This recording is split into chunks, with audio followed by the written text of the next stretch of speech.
La filtración de los Pandora Papers ha causado distintas reacciones en los países en los que sus líderes están involucrados. Ese es el caso de Ecuador, en donde el actual presidente Guillermo Lasso aparece relacionado con al menos 14 sociedades financieras en paraísos fiscales. Distintos sectores políticos han exigido acciones a los órganos de control, mientras que el gobierno se defiende argumentando que esas sociedades financieras ya no pertenecen al presidente. Andrés, mi patrimonio está en el Ecuador. Esto es lo que decía en 2017 el hoy presidente de Ecuador, Guillermo Lasso. En ese entonces transcurría su segundo intento en llegar a la presidencia. El periodista le cuestionó si era verdad lo que sus contrincantes políticos decían, que Lasso tenía varias sociedades ocultas en paraísos fiscales. Lasso siempre respondió lo mismo. Hay un fideicomiso en Ecuador que es propietario de mis acciones. Mi patrimonio es público, amigos. Mi vida es transparente. Mis declaraciones patrimoniales son públicas. Hoy la filtración de los Pandora Papers ponen en duda la veracidad de su respuesta. Guillermo Lasso, ya como presidente del Ecuador, respondió esta semana a la investigación de los Pandora Papers. Al crearse la ley de 2017 que impide a candidatos tener inversiones en el exterior, me deshice automáticamente de todas esas empresas. Esta respuesta ha causado reacciones en Ecuador. Yo me deshice. Pues pese a que el presidente aclaró que ya no le pertenecen, los ecuatorianos han pedido que aclare de qué forma se deshizo de esas sociedades ocultas en paraísos fiscales. Pues si las vendió, debió haber pagado impuestos por la venta, y si las donó, debió haber pagado impuestos a la herencia aún vigente en Ecuador. Es justamente este impuesto el que Guillermo Lasso propone eliminar en una ley que impulsó a los pocos meses de llegar al gobierno.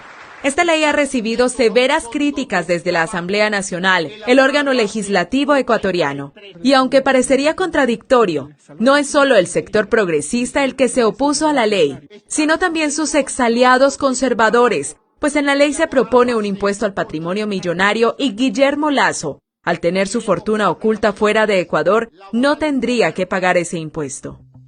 Esta misma ley propone que el dinero o los activos que están fuera de Ecuador puedan ser repatriados pagando únicamente el 5%, sin tener que justificar de dónde provienen ni ser investigados o castigados por evadir impuestos.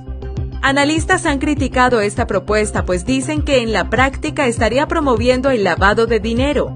Es justamente esta controversial medida la que beneficiaría al propio presidente Guillermo Lasso, pues podría usarla para ingresar al Ecuador los activos que mantiene en paraísos fiscales sin ninguna obligación de explicar su origen ni ponerse al día en los impuestos que evadió al sacarlos y mantenerlos fuera del país. La masiva filtración de los Pandora Papers no solo ha afectado la posibilidad de aprobar una ley que es esencial para el gobierno de Guillermo Lasso, sino que puede poner en riesgo al mismo gobierno. En 2017, como consecuencia de la filtración de los Panama Papers, Ecuador creó una ley que prohibía a los candidatos y funcionarios públicos tener cuentas o activos en paraísos fiscales.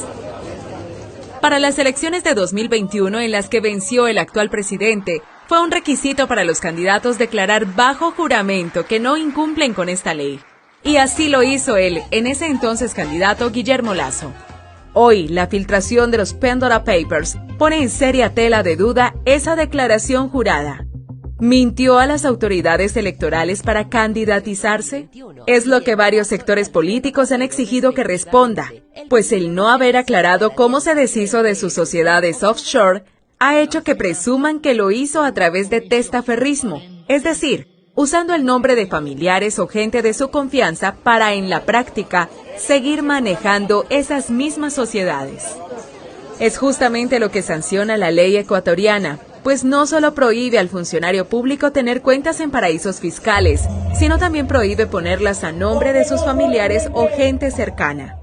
De probarse que el presidente Guillermo Lasso en efecto se deshizo de sus empresas offshore, poniéndolas a nombre de sus familiares, la ley le sancionaría con la destitución de su cargo.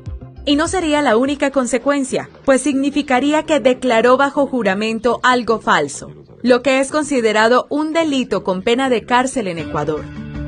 Otra de las reacciones que tuvo el presidente Guillermo Lasso es llamar a la Comisión de Fiscalización del órgano legislativo para que le hagan las preguntas que estimen pertinentes. Es una reacción que podría llevarle a una encrucijada, pues además de tener que responder cómo se deshizo de sus empresas offshore, Lasso podría tener que responder sobre su origen. Cuando lo ha hecho, ha dejado más dudas que respuestas, pues ha dicho que esos ingresos provienen de sus ganancias del Banco de Guayaquil, pero ha tenido algunas acciones contradictorias.